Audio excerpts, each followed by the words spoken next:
We'll start the program now. Respected Chairperson, Dr. Pavan Kumar, Professor and the Head of the Department of Psychiatry, Salmeda Anandarao Institute of Medical Science, Karimnagar, Telangana. And today's speaker, Dr. Arun B. Nair, Professor, Department of Psychiatry, Trivandrum Medical College, Trivandrum, Kerala. And today moderator Dr. Aswat Babu, Dr. Suresh Kumar, Consultant Psychiatrist of Snehga Mind Care Hospital, Tirunelveli. Dear colleagues, practicing psychiatrists, postgraduates, very good morning to all of you. I extend my warm welcome to all of you for this Evolve webinar. Indeed, it's a great privilege for us to organize this All India PG Evolve webinar. And we have been conducting this Evolve webinar almost for the past 2.5 years and every fourth Sunday. And there is an overwhelming response and support for this webinar among the postgraduates and also from the practicing psychiatrists across India. We are choosing the topic more relevant to the postgraduates. And the speaker for this Eval webinar is also a well-known and eminent personality, and the chairperson also a senior postgraduate teacher. And the webinar is not only beneficial for the postgraduates, it also helpful for the practicing psychiatrists. I am thankful to Dr. Pavan Kumar, chairperson, and the speaker, Dr. Arun B. Nair, for accepting our invitation to join these programs in spite of their very busy schedule on this Sunday. And today's speaker is Dr. Arun B. Nair. Sir is from Toronto Medical College, one of the eminent postgraduate teachers. Sir is conducting many postgraduate programs and also is an author for many books relevant to the postgraduates and also for the public. Dr. Arun sir is going to speak about one of the important topic, that is resistant depression. I hope this topic will definitely be useful for the postgraduates and also for the practicing psychiatrists. And the speaker will ask 5 questions during the presentation. And the first and quick responder will receive an attractive prize. Enter the postgraduates and the audience can enter their answer in the chat box. And the postgraduates was won the last quiz will be announced by our moderator, Dr. Aswat Babu. With this small introduction, I'll hand over the session to Dr. Aswat Babu and to Dr. Suresh Kumar. Over to you, Dr. Aswat. Thank you, sir. Very good morning to everyone here today. Welcome to the Evolve Psychiatry Lecture Series. We are honored to host participants from across the nation. Thank you for the continued participation that drives the success of this program. Myself, Dr. Ashwath Babu, currently working as consultant psychiatrist at Snehga Mind Care Hospital, Tirunelveli. I'll be moderating today's session along with Dr. Suresh Kumar. First and foremost, I would like to express my sincere gratitude to our course director, Dr. C. Paniselvan sir. His vision and dedication have made this lecture series a huge success, and it is going on for an extended time period. We are conducting this for more than 3 years. Thank you, sir, for giving me the opportunity to be part of this great initiative. On that note, I move on to introduce our esteemed chairperson for the day, Dr. Pavan Kumar, sir. Sir is currently the professor and head, Department of Psychiatry, CAIMS, Karimnagar. Sir is working as consultant psychiatrist at Sri Rama Hospital, Karimnagar. Sir is the director of Synapse Child Development Center, Karimnagar. Sir has completed his MBBS from MR Medical College and MD in Psychiatry from SVS Medical College, Vijayawada. Sir holds various positions in the Indian Psychiatric Society at the state, zonal and national level. Sir is currently IPS State Telangana branch representative to IPS South Zone. Sir, we are truly honored to have you with us today. Now I humbly request you to introduce the topic for the day, sir. Thank you. Over to you, Dr. Pavan Kumar, sir. Thank you, Dr. Ashwath. At the outset, I'd like to thank Dr. Paniselvam sir, Dr. Ashwath and Dr. Suresh Kumar, who are the main key behind this Evolve monthly webinar program. And I'm honored to be here, sir. And thank you for having me here. And it's a privilege to introduce the speaker for the day, Dr. Arun B. Nair, sir. Arun B. Nair, sir, is a well-known personality across the South Zone and across the academicians. Sir is currently professor of psychiatry at Trivandrum Medical College, and he's also honorary consultant psychiatrist at Sri Chitra Tirunal Institute of Medical Sciences and Technology. Sir is author of 29 books, including The Miracle of Human Bonding and Live, Learn, and Look Bright. Sir is also very much involved in the community psychiatry also. Sir holds the record for having a maximum number of All India radio programs. Around 500 talks he has given on All India Radio, and is a recipient of several awards, including Vocational Excellence Award of Rotary International, Manav Seva Ratna Puraskaram, P. Kesav Dev Award, IMA Media Award, and is also won the Distinguished Alumnus Award of TMCAA. And he has authored various chapters in around 5 textbooks in medicine. And he has conducted over 3,000 episodes on health and social awareness programs on various TV channels. He was the judge of reality show of Made for Each Other in Malavi Manorava TV and civil services interview model program, One in Millions in Amrita TV. It's a very privileged to introduce you, sir. And coming to today's topic, resistant depression. We all know that, we day to day we encounter we see many patients suffering from major depressive disorder. And despite our best efforts, there will be some amount of patients, around 1/3 of the patients, who does not achieve complete remission. So these pose a lot of challenges, and I'm sure sir is a very lucid speaker, and he will take us through the journey of how and what to be done. Sir, over to you, Arun sir. Thank you, Dr. Pawan Kumar sir, for the insightful opening remarks and setting the stage for today's session. Thank you for also introducing the speaker, sir. Dr. Arun B. Nair, sir, we are delighted to have you with us today. I now welcome you to deliver the lecture, sir. Over to you, Dr. Arun B. Nair, sir. Thank you very much, Dr. Panneerselvam, sir, for giving me this great opportunity. I am participating in the Evolve lecture series for the second time in the last 3 years. I consider it as a great honor. And my sincere gratitude to Dr. Pawan Kumar, sir, for that very kind words of introduction, and to Dr. Ashwath Babu for moderating the session wonderfully well. Let me share the screen.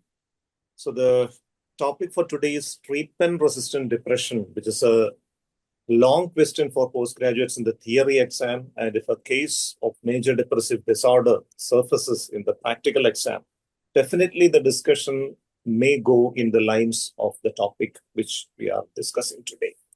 And again, for the clinician who is practicing psychiatry, it is one of the most disturbing scenarios, because depression is considered to be an eminently treatable, and we often claim that it's a curable condition. But there are situations wherein at least around 1/3 of the cases of the depression we treat, we come across treatment resistance in various forms.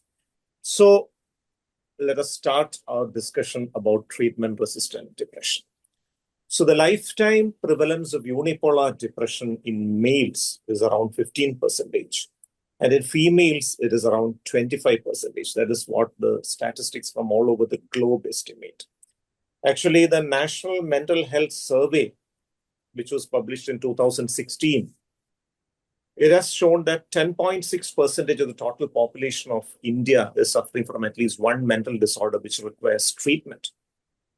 And this data has been quoted for the first time in the history of independent India in the National Economic Survey, which was tabled in the Parliament in January 2025, along with the budget, or just before the annual budget. So for the first time in the history of independent India, mental health has found a mention in the Economic Survey. Economic Survey very clearly states that 10.6% of the total population in India require mental health intervention, treatment. They suffer from disorders which require treatment. And untreated mental health problems can translate to reduced efficacy at workplace. It can translate into reduced output and productivity of the organization which employs the person, which automatically translates to economic backwardness of the nation. So mental wellness of the individual citizen has been accepted for the first time as an important determinant of economic progress of the nation. That is what is peculiar about the National Economic Survey 2025. And in another part of the same survey, there has been a discussion or discourse about how the digital revolution is rewiring the adolescent brain and is adversely affecting the mental health problems. So here again, there has been a very famous book called The Anxious Generation by Dr. Jonathan Haidt, who is a social worker by profession. So he has extensively researched and written about how the digital revolution is rewiring the adolescent brain. That has also been quoted in the economic survey. So again, various studies conducted in different parts of the world have also showed that depression is very much on the rise.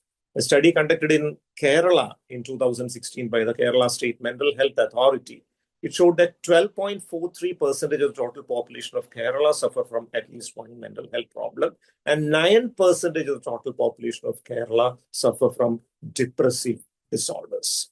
So here again, depression is very widely prevalent, a very common condition. And WHO went on record after the COVID lockdown, stating that there has been a 25% increase in the prevalence of depression and anxiety disorders worldwide.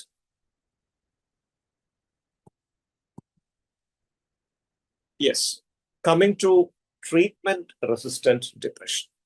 So treatment-resistant depression is something which is confusing because of various reasons, because there is no uniform definition available for treatment-resistant depression. Different agencies have put forward different definitions with different criteria, which are reasonably confusing, especially when a postgraduate trainee is attempting to read treatment-resistant depression. This wide range of definitions and criteria comes in and confuses the person. But let us just understand and analyze some of the very common definitions available about treatment-resistant depression. One of the very common definitions which are used is the United States Food and Drug Administration definition, or the US FDA definition of treatment-resistant depression. So this definition goes like this: inadequate response to minimum of 2 antidepressant trials, despite adequacy of the trial in terms of dose and duration and adherence to treatment. That is what is called treatment-resistant depression as per the US FDA. Here again, there is another agency, the European Medicines Agency, or the EMA. It has also defined treatment-resistant depression similar lines. Failed trial of 2 different antidepressants qualifies for a definition of treatment-resistant depression. But when US FDA does not specify whether, what should be the 2 antidepressants like, general consensus is that the 2 antidepressants should be from 2 different classes, like say an SSRI and an SNRI, or an SSRI and an NDRI, something like that. But the European Medicines Agency, EMA, says that the failed antidepressants may be 2 antidepressants from the same class or different classes. So as per the EMA definition, resistance to 2 SSRIs qualifies for treatment-resistant depression. So when you take the US FDA definition into consideration, 30% of those people who are diagnosed with depression meet the criteria for treatment-resistant depression. But whenever we analyze what is treatment-resistant depression, we need to understand the term pseudo-resistance. Pseudo-resistance means depression which is resistant to treatment, but that treatment trial is either inadequate in terms of dose and or duration. The person might not have received an adequate dose of the antidepressant. The person receives 10 milligram fluoxetine, and you can't say that it is treatment-resistant depression. And he has taken 2 weeks of treatment with escitalopram. You can't say that it is resistant depression. So either the duration of treatment is insufficient or the dose is insufficient. That is one thing. Or maybe the duration and dose is adequate, but there was poor adherence. There was cheeking of tablets, or the person refused to take tablets in between, or missed tablets on weekends, or whatever could be the reason, poor adherence. So that is what is called pseudo-resistance. So studies show, the statistics show that over 100 million people worldwide have resistant depression. So more than 10 crores of people worldwide are suffering from resistant depression. So what are the consequences of resistant depression? We know that disability, adjusted life years, and all those things. Depression comes in second position after cardiovascular disorders. And depression can contribute a lot to poor psychosocial performance, performance at workplace, performance in education if the person happens to be a student. So greater psychosocial impairment in people with treatment-resistant depression, greater possibility of work absenteeism in treatment-resistant depression, greater chance for the person developing disability, and negative impact on the career. All these are possibilities associated with treatment-resistant depression. And here again, one more thing, Depression is very much in the news recently, not only because of the mental health consequences, but also because of its physical consequences. Actually, today afternoon, I'm invited to do a talk on an obesity masterclass, which is about managing obesity, in which specialists from different parts of India are assembling from different specialities to discuss about optimum management of obesity. And psychiatrists is also getting invited because behind this metabolic syndrome or obesity, again, psychological factors play a very major role. So there is greater chance for cardiovascular disease, obesity, and type 2 diabetes mellitus in people with treatment-resistant depression. Depression per se can increase the chance for cardiovascular disease because, as per the statistics, 25% of those people with a myocardial infarction can develop depression in the next 3 months following an MI. And those people who are untreated for the post-MI depression can have a 4 to 6 times increased likelihood of a re-MI in the next 1 year. So untreated depression is an independent risk factor for re-infarct in a person who has already suffered from a myocardial infarction. Even though the earlier studies about causative factors in MI, like Framingham heart study, completely excluded the possibilities of depression and stress being a contributing factor. Nowadays, most of the recent studies show that depression could be an important risk factor behind cardiovascular diseases. Even the latest position statement by the American Heart Association about the relevance of sleep in preventing cardiovascular mortality is very obvious. 7 to 9 hours of sleep at night is mandatory for people above 40 years to prevent myocardial infarction and coronary artery disease. So if your sleep is less than 7 hours at night in 40 plus age, you have a better likelihood, more likelihood to develop a coronary artery disease and myocardial infarction.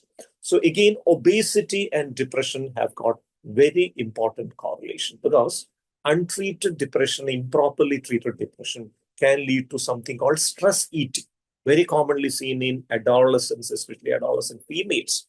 And the stress eating can worsen the metabolic condition of the person. It can contribute to obesity. Obesity can lead to body image issues, low self-esteem, which can worsen depression. So it's a chicken-egg phenomenon because depression can worsen the metabolic condition, and a worsened metabolic state can further downgrade your mental state. And nowadays, we are even getting children as old as 8 years of age with grade 3 metabolic syndrome associated fatty liver disease. And one of the major reasons behind that would be childhood depression leading to stress eating. And again, a study which we had conducted recently among higher secondary students, female students, around 5,000 of them in Trivandrum city, showed that around 22% of girls between 16 to 18 years of age had irregular menstrual periods, and around 17% of them had ultrasonogram proven polycystic ovarian syndrome. So depression and treatment-resistant depression is not just a psychiatric morbidity or a mental health issue. It can have ramifications in the physical health. It can affect the long-term wellness of the person, impairing the quality of life, leading to fatty liver, diabetes, coronary artery disease, leading to polycystic ovarian syndrome and infertility as well. So all these possibilities are there. So here again, let me start by asking the first question for today. The prevalence of treatment-resistant depression as per the US FDA statistics is option number A, 40%, option number B, 30%, option number C, 20%, and option number D, 15%. I repeat the question. The prevalence of treatment-resistant depression as per US FDA statistics is option A, 40%, option B, 30%, option C, 20%, option D, 15%. You can type your answer in the chat box, and the first couple of people who give the correct answer will be awarded with a prize. Sir, we've already started getting a few responses in the chat box, sir. You can go through them and We'll wait for a few responses. You can discuss the answer also, sir. Okay. Yes. So again, when we are confused about the different models of treatment-resistant depression, let us discuss one model which may be very useful from a postgraduate point of view. It would be great to use this to write a theory answer, and if a clinical discussion goes in the direction of the different models available also, this may be a wonderful model. The Thase and Rush model, the people who proposed it, Michael Thase and Benjamin Rush, very famous persons who do webinars at an international level, and most of us might have listened to them also. The Thase and Rush model, there are 6 stages for treatment-resistant depression. Stage 0, no adequate trial of antidepressants. The person has received some antidepressant, but the dose has been insufficient or the duration has been insufficient. So it can't be called as a resistance per se. Stage 1, failure to respond to at least one antidepressant from a major class for an adequate duration for an adequate dose. Maybe an SSRI at an adequate dose for maybe 6 to 8 weeks. Stage 2, stage 1 plus failure to respond to another antidepressant from a different class. So an SSRI plus SNRI, So an SSRI has been demonstrated to be a failure. SNRI has also been demonstrated to be a failure. So that is stage 2. Now we come to stage 3. Stage 3 is stage 2 plus resistance to tricyclic antidepressants, which means 3 classes of antidepressants have been tried, which include one tricyclic antidepressant, and there has been failure. Then we come to stage 4. Stage 4 is stage 3 plus resistance to monoamine oxidase inhibitor. So maybe 2 classes of antidepressants plus tricyclics plus MAO inhibitor. All of them have failed to produce any result. And we have stage 5. It is stage 4 plus resistance to respond to bilateral ECT. So 2 classes of antidepressants, 1 tricyclic, 1 MAO, and 1 trial of bilateral ECT. Despite these, there is no adequate response. You call it a stage 5 of the Thase and Rush model of treatment-resistant depression. So let us discuss the answer for the previous question I asked. The prevalence of treatment-resistant depression as per the US FDA criteria is option number B, 30%. The previous slide has clearly shown that also. So this is regarding the Thase and Rush model. And when we discuss the Thase and Rush model, there has been criticisms about Thase and Rush model also, because the criticism was it just focuses on the present treatment response alone. It does not discuss about the history, the duration, how long the present illness has been, the intensity or the severity of the present symptoms. All these are not taken into consideration. Just the treatment response has been taken into consideration. That was the criticism about Thase and Rush model. So that is where another model also comes. There are hundreds of models, but for the sake of postgraduates, restricting it to 1 or 2 models only. And this model is the MSM model, or the Maudsley staging model. So Maudsley staging model, minimum 6 weeks of treatment with an adequate dose of antidepressant is necessary to qualify it as treatment-resistant depression. And here again, there are 3 important factors which are identified and taken into consideration for diagnosing treatment-resistant depression. Those include, number 1 is the treatment history. Number 2 is the severity of the illness. And number 3 is duration of the presenting episode, the episode for which the person is requiring treatment right now. So these 3 aspects are taken into consideration, and a mathematical model containing so many points is used. So we shall discuss that in brief detail. So here, failure to respond to 1 or 2 antidepressant is given 1 point. Failure to respond to 3 or 4 antidepressants is given 2 points. Failure to respond to 5 or 6 antidepressants is given 3 points. failure to respond to 7 to 10 antidepressants is given 4 points, and failure of over 10 antidepressants, more than 10 antidepressants have been tried and there has not been any adequate response, 5 points have been given. That is how the treatment history is taken into consideration in this model. Then again, 1 point for failed augmentation, antidepressant augmentation with other medications, 1 point is given. 1 point is given for failed trial of ECT. So altogether 7 points for the treatment history. Then we come to the duration. Duration again, maximum 3 points is given. The total duration of the illness is less than 12 months, less than 1 year, 1 point is given. If the total duration of the illness is 1 to 2 years, 12 months to 24 months, 2 points are given. And if the total duration is more than 2 years, more than 24 months, 3 points are given.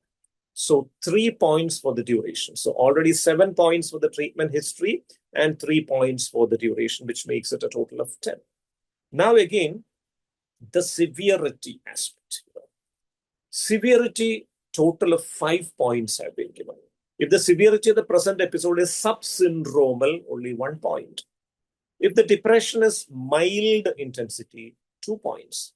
Moderate intensity, 3 points. Severe intensity without psychotic symptoms. There is severe depressive episode without psychotic symptoms, 4 points are added. And if the episode is a severe episode with psychotic symptoms, 5 points. So that is how you grade it on the basis of the severity. So we have 7 points for treatment history, 3 points for the treatment duration, for the duration of the illness, and for the severity of the illness, 5 points. So 7 plus 3 plus 5, 15 points is the maximum score as per the Maudsley staging model. So how do you grade treatment-resistant depression? If the total score is 3 to 6, there is mild treatment-resistant depression. If the total score is 7 to 10 points, it is moderate treatment-resistant depression. And if the total score is between 11 to 15, it is severe treatment-resistant depression. So that is how you score using the Maudsley staging model. So this Maudsley model is considered to be better because it takes into account not just the treatment response, but the duration, the severity of the illness, as well as the treatment response, all 3 aspects. So supposed to be a more comprehensive model. So here we come to the second question in today's session, the second multiple choice question. The question goes like this, please listen. The prevalence of mental health problems in India, as per National Mental Health Survey 2016, is option A, 12.5%, option B, 14.8%, option C, 10.6%, and option D, 17.2%. I repeat the question. The prevalence of mental health problems in India as per National Mental Health Survey 2016 is option A, 12.5%, option B, 14.8%, option C, 10.6%, and option D, 17.2%. Please type the answer in the chat box, and the first 2 correct answers will be awarded a prize. So coming back to the discussion, now we have got 2 models which we have already discussed. One is the Thase and Rush model, and the second is the Maudsley staging model. The Thase and Rush model may be easy to remember because it takes into account only the treatment response. It doesn't discuss or involve anything else. But the Maudsley staging model includes 3 aspects: the treatment history, the severity, and the duration. So in a sense, it is more comprehensive. There are so many other models also. But before we go into understanding any of the other models, let us understand what do you mean by response, remission, recovery, relapse, and recurrence, because it is very important for the postgraduates.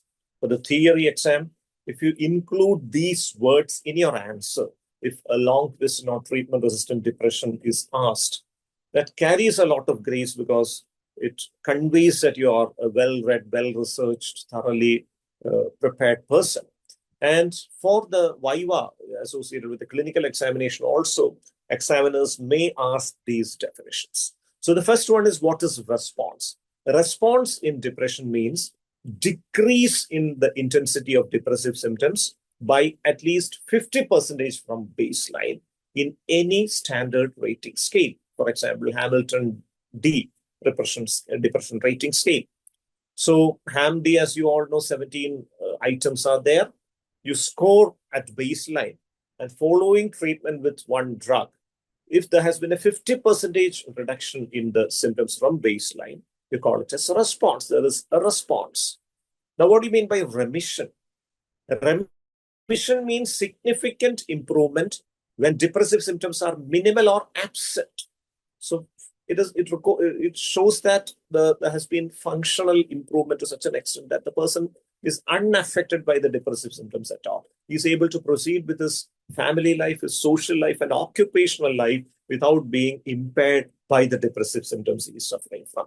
So the depressive symptoms are minimal or absent, and HAM-D score, if it is less than 7, that can qualify for remission. And if it is PHQ, if it is less than 5, it is what it is said. So different scores for different rating scales. Now we come to the third word, that is recovery. Actually, around half a century ago, when mental health problems were treated, chlorpromazine was discovered and some of the early antipsychotics were available, the target was response in symptoms. There should be at least 50% reduction from baseline. Over the period of time, remission became the target. And now, in the new millennium, in the present era, psychiatrists are supposed to target recovery. And recovery means a sustained period of remission lasting for at least 2 months.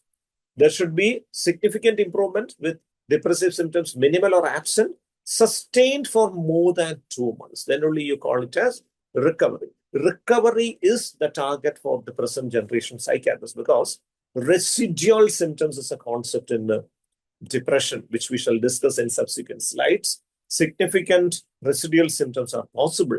So to address those residual symptoms also in such a way that all those symptoms are totally remitted is what we aim at.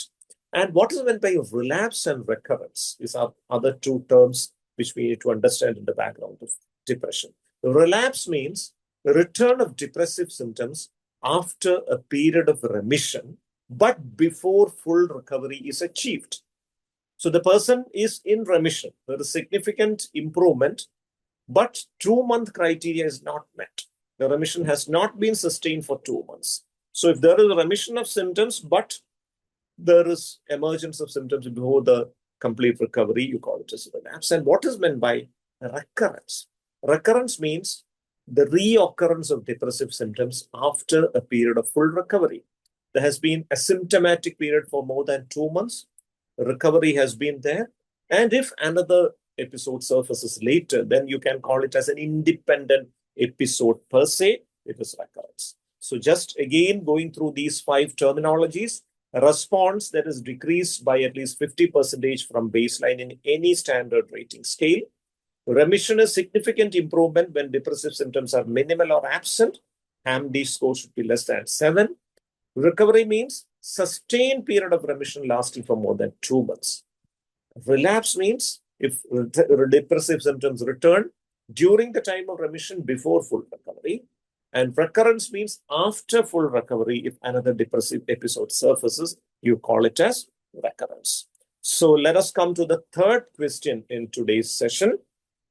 Before that, I'll discuss the answer for the second question. The prevalence of mental health problems as per National Mental Health Survey 2016 is option number C, 10.6%. 10.6% of the total population of India suffer from at least one mental health problem requiring intervention. And this statistic has worked its way to the National Economic Survey 2025 also. The preliminary work for the next National Mental Health Survey are already begun. 2025 it has begun, and the results of the survey are expected to be published next year by 2026. So keep yourself updated also. Now let us come to the third question. Question number 3 is stage 5 of the Thase and Rush model of treatment-resistant depression is. Stage 5 of Thase and Rush model of treatment-resistant depression is resistance to option number A, SSRI, option number B, ketamine, option C, deep brain stimulation, and option D, ECT.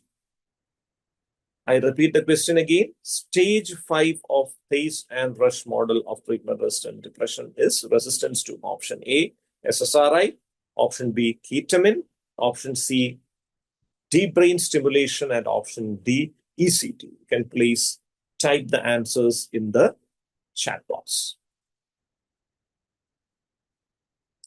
So before we come to the management of treatment-resistant depression, let us understand what is pseudo-resistance and what are the paradigm errors which are likely to creep in the diagnosis and evaluation of treatment-resistant depression. So paradigm errors are errors in clinical judgment which can cloud the diagnosis or impair the adequate diagnosis of treatment-resistant depression. The first one, of course, pseudo-resistance is a condition when we have not given an adequate trial, either because the duration was not adequate or the dose was not adequate or because the patient was not adherent. Either of these factors can lead to an inadequate trial. So declaring that the person is not responding or the person is resistant without having an inadequate trial is what is called pseudo-resistance. So we need to understand and identify pseudo-resistance first of all. There are other paradigm errors also. The second one is missing organic factors behind depression. Like, say, for example, there could be hypothyroidism, there could be homocystinemia, there could be vitamin D deficiency. All these can present in the form of depressive symptoms. Sometimes we may miss it, the apathy part of a major neurocognitive disorder, or even long before the major neurocognitive disorder sets in, there could be mild cognitive impairment or even mild behavioral impairment, or MBI as you call it. Missing all these factors could be one important factor where the patient, the client is not responding to all these kinds of treatments which we are giving. The third one is you are missing bipolar depression. You are treating bipolar depression as a unipolar depression. You are not giving a mood stabilizer. So it's very likely that there cannot be an optimum response to treatment. You are missing psychotic symptoms. There is a severe depressive person sitting in front of you, but either he is reluctant to vent out his symptoms completely because of his delusional state of mind, or maybe there is a miscommunication and you are not probing enough to understand whether there are psychotic symptoms. You are missing psychotic symptoms and you are treating with antidepressants, multiple antidepressants. Sometimes even you treat with mood stabilizers, you do augmentation, but you miss an antipsychotic, and that can lead to improper response. Then missing other comorbidities are also equally important. There could be substance use disorders. The modern day substance use disorder is a tricky business to diagnose and manage because in previous days, alcohol, tobacco, the family members used to identify them and give a proper history that he has been drowning in alcohol, he has been smelling of tobacco. But nowadays we have got cannabis, hybrid cannabis, and even the stimulants. And many of these stimulants may not have any peculiar smell or peculiar sudden behavioral manifestations also, obviously. So even the relatives may be blissfully ignorant of the fact that he is using substances.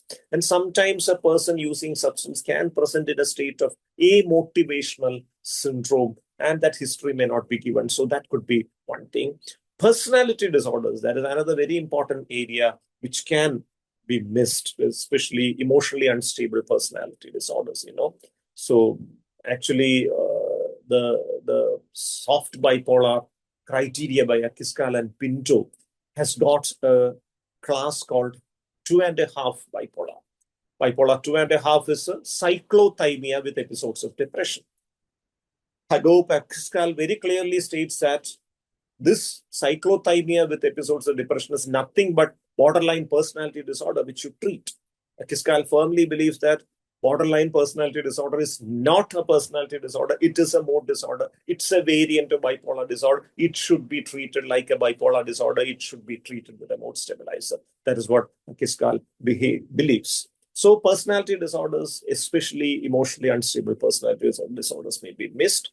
Anxiety disorders may not be very obviously manifest either because the person may not open up about it, or maybe he is on treatment with anxiolytics like benzodiazepines or even beta blockers from physicians, primary care, doctors, etc., which can cloud the clinical presentation. And if the person does not open up, obviously, we may sometimes miss anxiety disorders also. And again, sexual dysfunctions and sexual obsessions and all kinds of sexual phenomena also. That is another very tricky area, because the person may be suffering from a sexual obsession. He may not open it up. The manifestation is that of depression. The symptomatology is that of depression. The history given by the relatives is that of depression. But the person may be having an obsession or a sexual dysfunction or a sexual paraphilia. It could be anything related to sexuality, which he may not vent out because of stigma reasons. We may not get to the core of the issue, and we may not be able to manage it properly.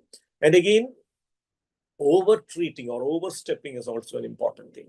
You may treat a unipolar depression as bipolar, especially you add high doses of divalproids or valproate. It may lead to worsening of depressive symptoms sometimes. And treating non-psychotic depression as psychotic depression with very high doses of antipsychotics, especially first-generation antipsychotics, it can lead to secondary negative symptoms which can manifest like depression also. And sometimes even iatrogenic factors may also be responsible for treatment-resistant depression. Recently, I had this opportunity to treat a lady with migraine headache who was on treatment from a big private hospital from a neurologist as well as psychiatrist. Neurologist was treating for migraine and psychiatrist was treating for depression. The neurologist had put the person on flunarizine. There was no adequate response. He added the beta blockers also.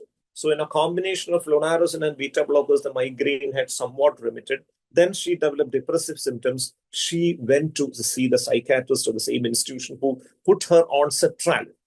And once sertraline was started, the depressive symptoms improved, but the migraine resurfaced. Went back to the neurologist who escalated the dose of flunarizine and beta blocker. Again, the depressive symptoms worsened, came back to the psychiatrist who escalated the dose of sertraline. And finally, the patient came to me. So this is a clinical scenario where, treatment can lead to worsening of symptoms in another domain. As we all know, flunarizine and beta blockers can worsen depression or precipitate depression, and SSRIs can worsen migraine. So what should we do in this scenario? I just removed all the medications she was taking and put her on a tricyclic antidepressant, not triptyline. And she improved very well. Both the depressive symptoms, the sleep disturbance, and the migraine improved very well. So these are certain scenarios in which your clinical wisdom and clinical judgment becomes very important, because this could have been a scenario which would have been easily regarded as a treatment-resistant depression if it had moved in that direction. So that is why psychiatry postgraduates need to learn a little bit of medicine and neurology also. And we need to be thorough with the CYP interactions about how our drugs are interacting with certain other drugs. Like, for example, a person who has been having coronary artery disease is coming to you with depression. As a female, you put the person on fluoxetine, thinking that it's a good antidepressant. But unfortunately, the patient is on statins. She is on beta blockers also. So we should be aware of the interaction between fluoxetine and statins and fluoxetine and beta blockers. Fluoxetine, we know, has got interaction with CYP1A2, 2D6, etc.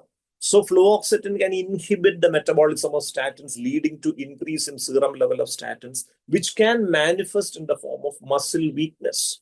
So the lady came back after a couple of weeks complaining of severe body ache and weakness and inability to walk. The psychiatrist thought that it was the somatic symptom of depression and elevated the dose of fluoxetine to 40. And within 4 weeks, the patient became bedridden totally. So this is why, because we are unable to understand the interaction. Again, when this lady was taken to the cardiologist, the BP was significantly low. There was bradycardia. Again, there is interaction between fluoxetine and beta blockers. Fluoxetine inhibits the metabolism of beta blockers, which can lead to definite symptoms like bradycardia and hypotension. So all these factors, iatrogenic factors, can also amount to resistance. So this patient was removed from fluoxetine, and escitalopram, which doesn't have much of a CYP interaction, was added, and she tolerated escitalopram well, and she's doing well without much of a problem. So these drug interactions also we need to be careful about. So let me discuss the answer for the question 3, which I asked. The stage 5 of Thase and Rush model of treatment-resistant depression, resistance to ECT, option number D is the right answer to that question. Now let me ask another question, the 4th question in this lecture. Severe treatment-resistant depression as per Maudsley model, MSM model, is a score above option A, 15, option B, 11, option C, 8, and option D, 19. I repeat the question. Severe treatment-resistant depression as per the MSM Maudsley model is a score above option A, 15, option B, 11, option C, 8, and option D, 19. Please type the responses in the chat box. So a word about STAR D, the sequence treatment alternatives to relieve depression. It was the legendary study which was conducted by NIMH without pharma funding. That is why the study happens to be a relevant study. Postgraduates are strongly advised to read 4 important research studies. One is STAR D about depression. Second is STEP BD about bipolar disorders. Third is KT, clinical antipsychotic trial for intervention effectiveness in schizophrenia. And if you're interested in geriatric psychiatry, read about KT-AD also, the antipsychotic efficacy in Alzheimer's. And of course, TATS, the study on adolescent depression also. These 4 studies, please read and be thorough with, because you may get one of these scenarios as the long case for your exam. It could be depression, it could be schizophrenia, it could be major neurocognitive disorder, it could be it could be a condition related to adolescent depression. So if the long cases, that discussion can go in this direction. So you need to be thorough. So the NIMH-sponsored STAR-D trial, the sequenced treatment alternatives to relieve depression, that's the full form of STAR-D. It involved 41 centers, 81 primary care centers, and 23 psychiatric care settings. The first drug which was given was citalopram, the SSRI. It was given for 12 weeks. So the percentage of people who attained a remission at the end of 12 weeks was 30%. Then they were divided into different groups into stage 2, around 12 different groups, which included switching to another SSRI like sertraline, or going to another class like bupropion, or augmentation with CBT, so many other pathways. So the second pathway also, another 15% achieved remission. So a total of 45% achieved remission after stage 2. So if you can call treatment-resistant depression as resistance to 2 classes of antidepressants by stage 2 itself of STAR-D, that qualifies to be treatment-resistant depression, which means 55% is treatment-resistant depression as per the STAR-D data. But of course, there was stage 3 where other augmentation strategies were tried.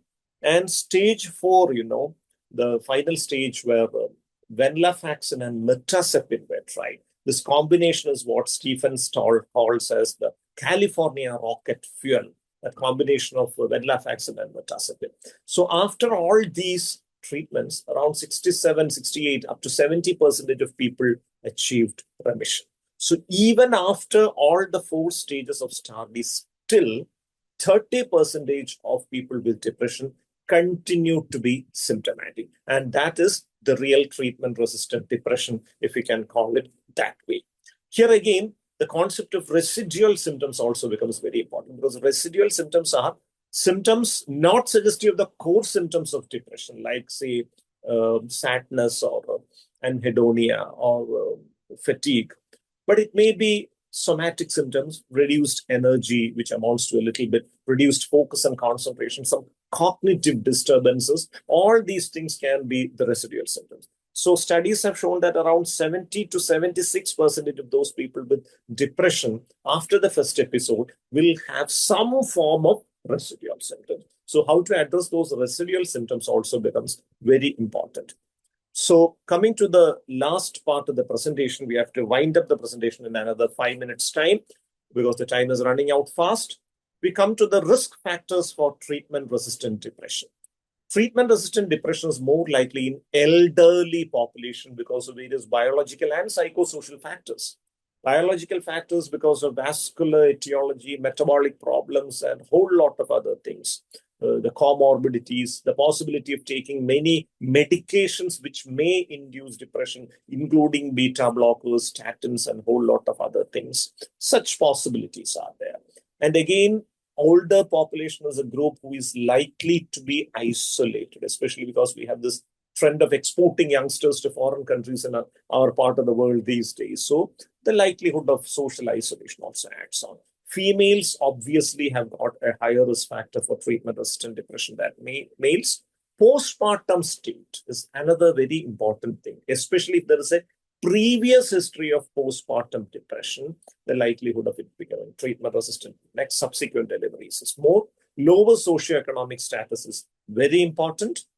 Adverse childhood experiences, adverse early life experiences, traumatic experiences in childhood. This could be a very important psychological determinant of treatment-resistant depression because it can manifest in different ways. It can manifest in the form of post-traumatic stress disorder, can manifest as obsessive-compulsive disorder. Different manifestations we may not sometimes pick up, especially if the trauma is not revealed in first place by the client or the relative. The illness duration is another important factor. Longer the duration of the illness, especially most of the studies say that if the depression is more than 2 years in duration, likely to become chronic, complicated, and treatment resistant. And certain manifestations like anhedonia, inability to enjoy or experience pleasure, if that is present, likely to become treatment resistant. If there is intense anxiety at the beginning itself, there is likelihood to become treatment resistant. And if there are physical comorbidities, including fatty liver, diabetes, polycystic ovary, because all these can have hormonal and metabolic ramifications, which can worsen the clinical scenario of depression. All these can also lead to risk factors, can be risk factors for treatment-resistant depression. So the fourth question which I had given, severe treatment-resistant depression as per the Maudsley model is option number B11 is the right answer. The total score as per the Maudsley model is 15. 11 to 15 is classified as a severe treatment-resistant depression. That is option number B is the right answer. Now, my final question, California rocket fuel is option number A, olanzapine fluoxetine combination. Option number B, venlafaxine mirtazapine combination. Option C, venlafaxine bupropion combination. And option D, escitalopram clonazepam combination. So I repeat the question. California rocket fuel is option A, olanzapine fluoxetine. Option B, venlafaxine mirtazapine. Option C, venlafaxine bupropion. And option D, SSRI clonazepam. Now I come to the last slide. We'll be finishing in a couple of minutes. So here the management of treatment-resistant depression obviously has to start with antidepressant. The choice of antidepressant becomes very important. Especially, we should base the choice on the physical condition, the comorbidity, and the presentation at the index episode. If an elderly lady with multiple somatic symptoms and post-menopausal vasomotor symptoms is coming to you, maybe desvenlafaxine may be a wonderful choice because it will take care of all the symptoms straight away. If a lady with a history of migraine is coming with depression and sleep disturbance and her migraine is really difficult, always better to choose a tricyclic. And among tricyclic, which to choose? Amitriptyline happens to be the obvious choice of neurologists and physicians, but amitriptyline is a powerfully anticholinergic drug. It can lead to dryness of mouth. So eating amitriptyline during summer season, April, May, March, etc.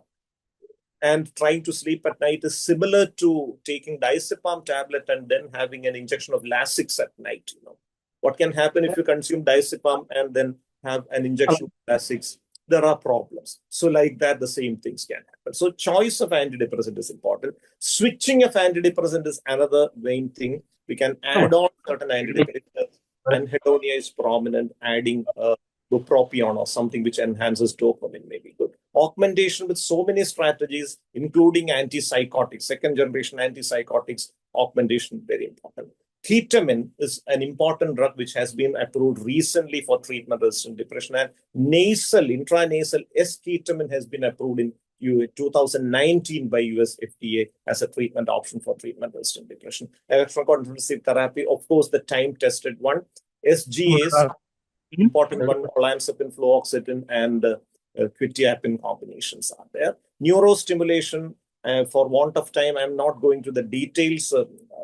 RTMS, TDCS, vagus nerve stimulation, and even DBS in resistant cases. And psychedelic assisted therapy, psilocybin and some of the new gen psychedelics are also mentioned to be. It is possible that in near future we may treat resistant depression with psychedelics and whole lot of psychotherapies. In addition to the conventional cognitive behavior therapy and interpersonal therapy, newer therapies like mindfulness-based cognitive therapy, acceptance and commitment therapy, and trauma-focused therapy are also emerging. So before I end my session, the answer to the fifth question also I'll discuss. California rocket fuel is option number B, venlafaxine, mirtazapine combination. Thank you very much for your very patient listening. Thank you, sir. Thank you for the lucid presentation, sir. And the audience were very active. They were actively posting the answers also. I now request Dr. Pawan Kumar, sir, to give his remarks regarding the presentation. Sir,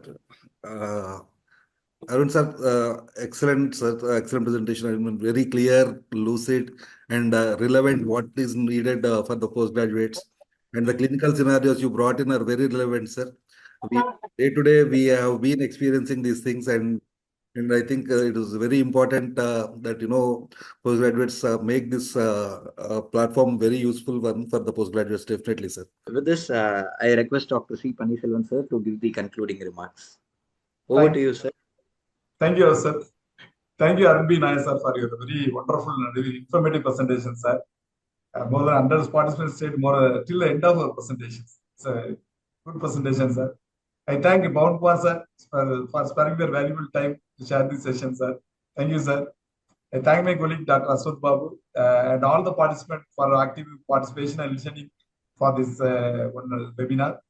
The YouTube link for the current as well as the past sessions are available. Please contact East West Pharma for more details. My special thanks for the sponsor, East West Pharma. This I ask Naveen, East West Pharma, to give a vote of thanks. Good afternoon, doctors. This is from East West Pharma. We extended our gratitude to Dr. Arun B. Nair, sir, and Sir Dr. Ashwath Babu, sir, Dr. Suresh Kumar, sir, and Dr. Pawan Kumar, sir. And also we extended our gratitude to Dr. Panniselvam. Thank you so much, doctors. We are always there for supporting for the academic years. Thank you. Thank you. Thank you, sir. Thank you, Arun, sir. Thank you. Thank you. Sir, Thank you very much, sir. Thank you very much, sir. Thank you very much, sir. thanks.